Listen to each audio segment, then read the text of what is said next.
What came first, consciousness or matter?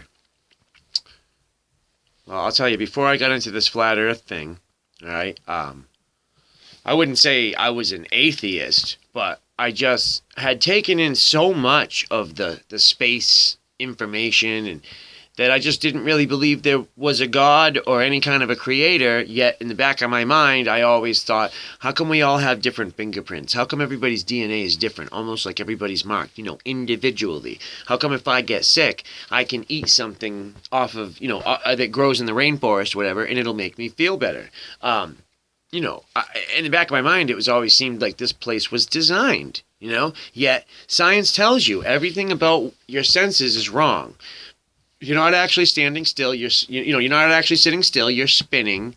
The sun and moon, which are the same size and revolve above and around our flat Earth. Sun and moon are totally different sizes. Sun's 400 times the size and 400 times the distance. But they seem to line up perfectly with eclipses and all that. It all just seems to line up perfect. Yet we're one of billions and billions and billions and billions of planets. Did consciousness come first or did matter come first? Well, I believe that consciousness had to have come first. It had to have. There was probably a singular consciousness that created matter, that created where we live. I don't think it was like they say it was, with a big bang and then somehow from, water and heat and whatever, singular cells developed into, bigger things, and then somehow we got this smart people like us, consciousness. Well, not like me, because according to all my comments, not all, but according to a lot of my comments, I'm stupid. That's cool, because I know I'm not stupid. I know I'm not stupid. This is absolutely real. This is absolutely real. I've proved it to myself on, many, many ways. But which came first, consciousness or matter? It had to have been consciousness. A singular consciousness.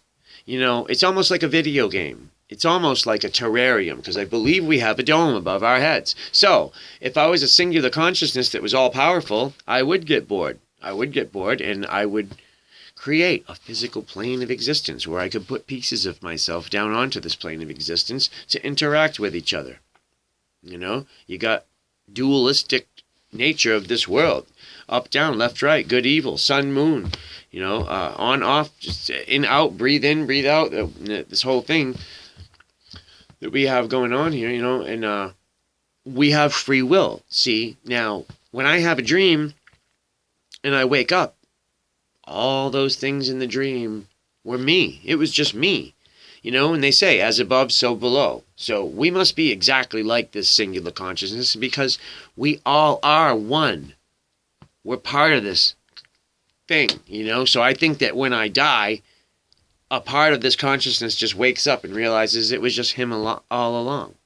And that's how this consciousness, him or her or it or whatever it is, that's how this singular consciousness gets to experience things through us. It creates a plane of existence and it puts pieces of himself on there to do what they do. And he gets to experience it all. Or it, I say he, who knows. But that's how I make sense of it. That's how I make sense of this, because once you become a flat earther, you whether you're religious or not, you kind of have to soak in the fact that you're in a place that was created for you. And it's a good thing. It's good knowledge. It's good information, because you realize that you're free. You're free to do anything. It's not. I used to have dreams about asteroids slamming into the ocean. I live on an island, And I'm not saying that this world can't be a hostile place and it can't be, volcanoes and earthquakes and natural things and tsunamis. But as far as a 500-foot wave, it's highly unlikely, especially from an asteroid.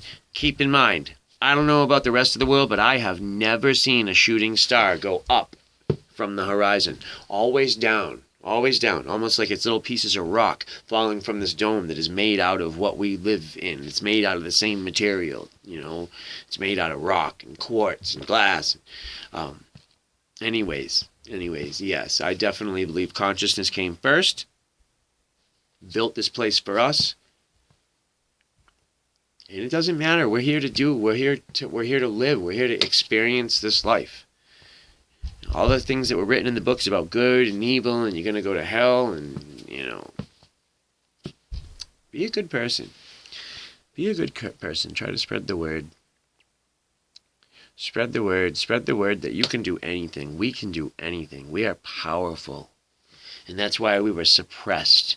That's why we were led to believe that we just live on this spinning ball and anything could happen. So maybe one day it's like, uh-oh, there's an asteroid coming. Why don't you all get in this hole that we dug to keep you safe? And then maybe they fill that hole with water and get rid of a whole bunch of us, because I believe there is a population problem in this world. I believe that the water table is dropping and the people in charge know this. That's why they're pushing vaccines. That's why they're trying to do things to dumb us down, literally. Peace to all. Peace to all.